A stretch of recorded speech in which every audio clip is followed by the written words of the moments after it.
eyes, look me in the face, tell me that you love me, even if it's fake. Hello guys and welcome back to the Mokey channel. Today I am joined by my best friend Soda5 here, and he has joined me already once opening an epic booster box of Invasion of Chaos, and now he's here to show you guys his gold format deck of the year 2005. And I think we have looked for a name for this deck for very long, but now we are found it, so welcome to his Demok control deck. Oh yes, let's get started, guys. Let's jump into this. Even though it's Demok control, you don't see Demok on top of here because for obvious reasons. There's another boss as well, but I will say I have two bosses in this deck, Demok and BLS. Oh my god! Yes. They're being joined by this guy. And a Peshef. Yes, and also Jinzo, who I like to summon a lot because they're pretty strong. And you like Jinzo and Peshef together, not two Peshefs? Actually, this is better because I have one light and one dark, and also Jinzo needs to be in this deck because he's very good against Spectro in general, so Nice. I like to have that. Yeah, they're joined by Breaker. Yeah. I mean, there's nothing to be said about him, but there's a rather unconventional choice. I have a Reflector Lump, and I think he's working pretty well. You like to burn me. I like to burn you. Also, I like to build a wall you can't get through. You like to make me angry in late game. Yes, I like that because he's a very good top deck when both you and your opponent have very little resources. That's true. Yeah. You don't like this, so you're basically you're keeping this card for late game. Usually I keep that for late game because it's rather strong then. Right. Okay, the next one is Kaiku. And Strong. yeah, for obvious reasons. The same goes for DD Warrior Lady. Spot removal. And my virus here. More spot removal. Yes, and also Sangan. Yeah. I also have some combo cards for him later on. I have the Serpent because for obvious reasons again, goes good with my Metamorphosis build. Discarding cards, everything. Just so good. Pretty good, yeah. I would play this card more, but it's not possible, unfortunately. I think a lot of people would. Yeah, the next one is Tsukiyomi. I mean, there's nothing about her as well. She's pretty well known. I have this Imitator. Yeah, Imitator, Mimic, So I level can 1, just to draw them all. cards. Also, my magic Merchant. merchant. Oh yeah, that's the right one. Also for drawing some good cards. Yeah, and then they're also both level 1, just Yeah, one for your that's- Metamorphosis combos. That's right. Yeah, that's right.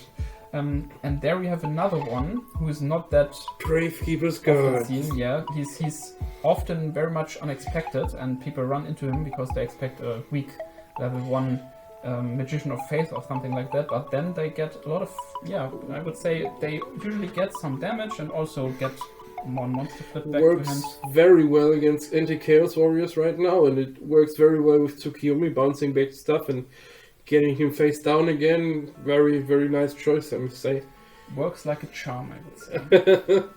Yeah, then we have two Magician of Faith because he's just pretty good, and one Morphing Jar. Morphing Jar. Yes, Morphing Jar. Right. Because I like to draw cards. That runs up the monsters. Yeah, the next one are the Trinity cards. I guess there's nothing to be said about them as well. No, that's pretty standard. One MST because he can kick important enemy back row cards when they're being used. Also Heavy Storm for obvious reasons, and also Snatch Steal to take the enemy monster and tribute them away. Oh no. The same goes for Premature Burial. Oh yes, that's the name. Because I like summoning cards, for example Demok, that's a pretty good combo I guess. Yeah, then we have some monster removal for my enemy. And you always hate when your opponent discards Demok with this. Yeah, or my snake, or my serpent, I mean. Then we have two Noblemen of Cross Arts, because, I don't like flip monsters, and I usually draw them every game on my first hand, so I never have problems with flip summoning monsters. It's true, guys. He always I have do it. have a lucky hand there. Two Book of Moons, because they're pretty good for everything, offensive and defensively. Yeah. One Brain Control, because yeah, it's pretty good. Also, I can tribute the monsters later on. Then the name-giving scapegoats, so I can use them for stalling and summoning my good fusion monsters in usage of this card, Metamorphosis, which I like to use, and I will show you soon the monsters that can be summoned with them. But there's one more spell, and this is it. Now, this is an interesting choice. Yeah, it is. I noticed that I very much like to tribute my enemy monsters instead of mine.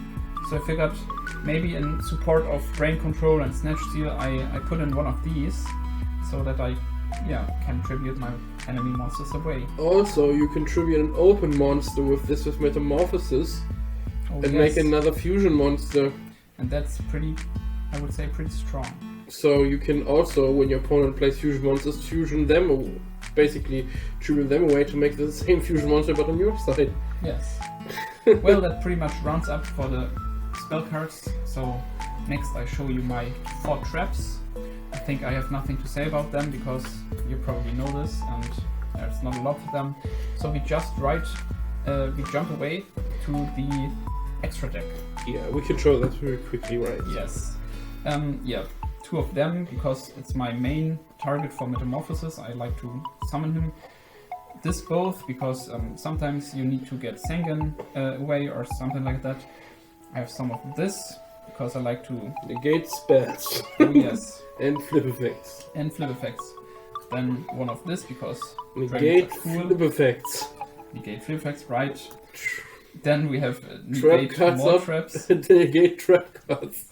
Right. Then we have this one because I like you to have only 2 slots for your monsters. And he likes big booties. Also, that's why he plays Gravedigger's Guard. And he got very good teeth. I like good teeth as well. One more, also against back row, I guess. Big Kaiku. Big Kaiku, yeah. Then we have this one because he shuts down my enemy's game, and if I summon him, no one can summon, but that doesn't really matter because I already have a big boss monster in the field. And as the last one, this guy who can kick up to 3 monsters, depending on my luck, and I usually get good luck, so it's like 3 to 4 monsters every time. Good. That's all. Let's show the whole build one more time in frame. Yes. I will start putting them out here so you can see the majesty of this deck. The majesty. So this deck is basically a goat control deck, but also with a few twists like guard, for example, to break offensive cards, but also with Demok with more recruiting for spell power. And because you have a few more tributing monsters, you basically play Brain Control, Snatch and Soul Exchange. And because you don't want to break with Soul Exchange, you have also the Metamorphosis option with it, which is very, very interesting. And of course, usual extra deck shenanigans. Yes. Yeah, I think this is a very interesting deck. I've played a lot of times against it. And you've lost a lot of times against it. Yeah, I've lost a few times against it as well. I think that's it for us, guys. If you enjoyed this video, please leave a like and a sub. Please show Soda5 some love. And hopefully he will appear one day again on our channel. And let's have some fun, guys. That's it for us. Peace out. Peace.